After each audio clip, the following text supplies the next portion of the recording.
Hey everyone, it's me, Blobinati Cuber. If everything goes according to plan, this video should be in 60 FPS, so that's fun, maybe that's cool, I don't know. Tell me in the comments if I should keep using 60 frames per second. I think it's like pretty smooth and cool. Anyway, this is going to be my first ever Q&A. I'm really excited, I've never done a Q&A before.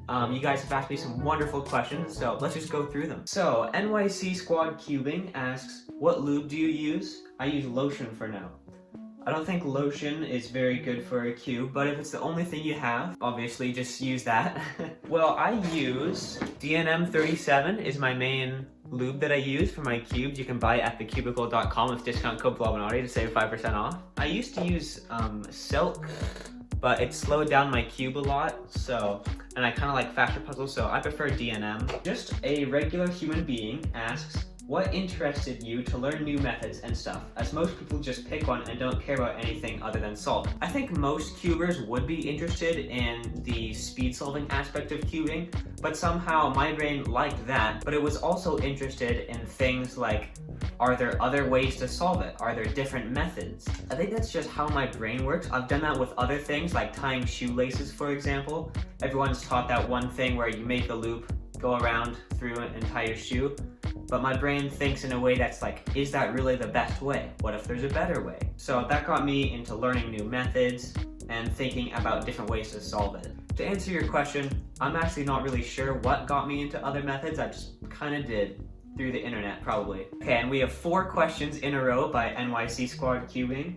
They ask, what are your mains? Okay, cool, let's go over my mains. For 2x2, I have this GAN 251M V2, I think. And I don't do 2x2 very much, but I like it, so it's nice, especially in 60 frames per second. 3x3, I use my GAN 11M Pro. It's awesome, I love it so much. It's wonderful. And then 4x4, I also have a GAN cube that's like 3 GAN cubes in a row. This is the GAN 460, I think it's called. The M lubes, it's just kind of weird corner cutting. But, you know, it's just like one of the only ones I have.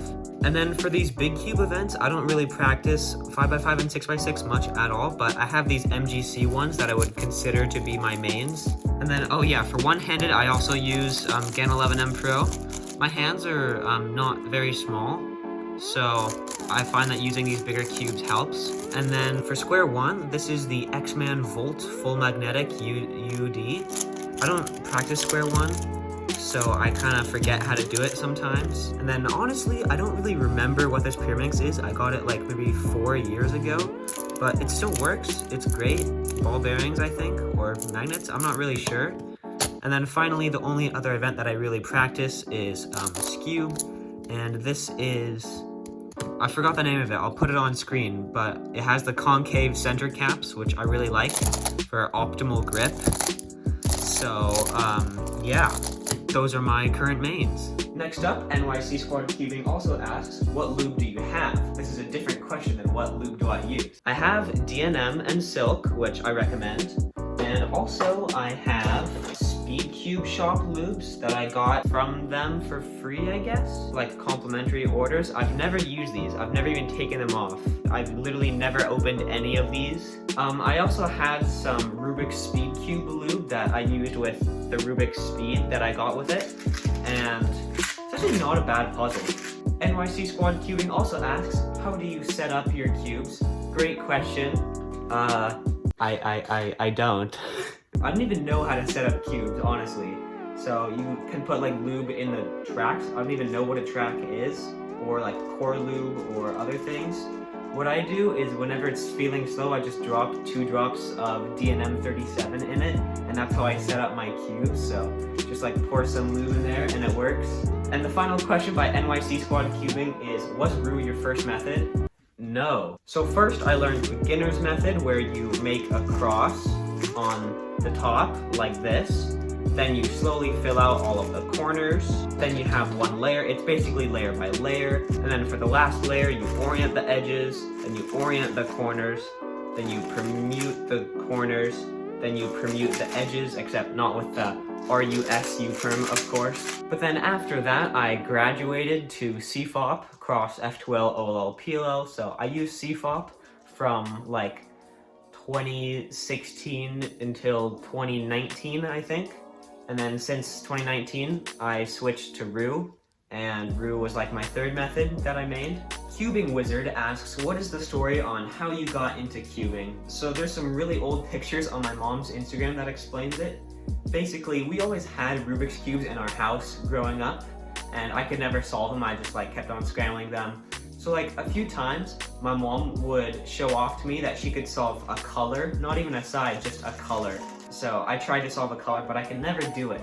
So my mom actually kind of taught me how to make a color. That's how my brain got interested in like, oh, that's cool, you can like make colors, that's weird. So eventually me and my mom would actually have races to see who could construct a color faster. And then one time I was like, what if I could do 2 colors? So I took a cube, went upstairs to my room, and I cheated, right? I looked up online how to solve a Rubik's Cube. And I solved it, and it took me maybe like half an hour to do with instructions. Immediately after I learned how to do that, I scrambled it up, started my timer on my iPad, and did my first ever timed solve, which was my second ever solve of a Rubik's Cube. I still remember the time. It was like 10 minutes and 13 seconds. What if I could do it faster? And that's how I got interested in speed cubing. Vic the Cuber asks, what's your favorite absurd, unusual, unknown method? I have a good one for this. So if you go to the speed solving wiki and then you type in prum, or, oh wait, no, you type in like RUP, then you get this. It has a whole website and everything. So first step, complete a 2x2x3 block. So just like this, 2x2x3 block, bottom left corner, yep. And then you reduce the cube to RUGen, so that means like orienting the edges, and then obviously permuting the corners. And then basically you make a bunch of pairs while doing stuff, and that actually reduces the cube into this sort of weird bandaged state like this. So it's like domino reduction plus there's like 4 pairs. And now just do moves that don't break the pairs, like any R2 and U moves that don't break the pairs, and just keep going. And eventually the only moves you can do lead you straight to the solved cube. It is so weird. 4D Puzzles asks, do you ever plan on solving the 5-dimensional Rubik's Cube? It might be a few years, I'm gonna be honest. It took me a while to solve the 4-dimensional one. It takes a lot of brain power. Maybe one day. I don't think I can handle that right now. I need to get used to solving more 4D cubes. But hopefully in the future, far future. Carrie Goins asks, when did you buy your first speed cube and what cube was it? I don't have it anymore. I destroyed it. It was a Cyclone Boys 3x3. Kind of missed that cube now, wish I hadn't destroyed it. Artzil asks, do you think Petrus could be improved, if it even could? Eventually, all methods can be improved. I think more rare methods need more development. I think we should take the development away from CFOP and towards other methods. So there's probably some way to do Petrus's last 2 sides more efficiently that no one's thought of yet. Maybe some RU reduction or last 8 corners algorithms. That might be too much, I don't know. There's definitely some way, we just haven't found it yet. Ryan Kennelly asks, what's your clock PB? I don't own a clock. And Ryan So asks, is CFOP overrated? Yes. CFOP is overrated just because everyone uses it. Whenever you search on Google like Rubik's Cube advanced method, CFOP comes up, you know? It's the one that everyone learns, everyone thinks is great because it's been overdeveloped and it's very overrated. Spencer C asks, what is my 2x2 single PB and my first cube's 2 to 7? My current 2x2 PB is 1.136 seconds, so almost sub 1. And my first cube's 2 to 7. My first 2x2 is actually right here.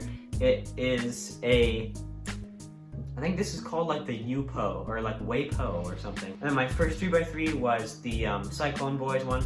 My first 4x4 was also the Cyclone Boys. It's like very broken. I'm afraid to turn it. It doesn't want to turn very well. This was my first 5x5. Don't know what it's called. Doesn't have a logo, but it's really cool. And this is my first 6x6. I'm pretty sure I bought this at Pacific Northwest Championships 2016, 17. And then my first 7x7 and my only 7x7 is this Yushin Huanglong 7x7.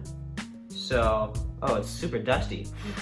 And the final question is by Nathan Clintworth, and they ask, is it useful to learn Roux variants / extensions? Maybe not useful, but practical, yes. EOLR or EOLRB, which is the more advanced version that's more algorithmic. Or you could use the Pinkie Pie variant and learn OLCP, which I think that one's actually probably pretty useful. So yeah, that was all the questions. Thank you so much for submitting questions. This is the first Q&A I ever did. It's pretty fun. And thank you guys for 2,300 subscribers. Pretty cool. Almost 2.5K. Nice. I'll see you guys in the next video.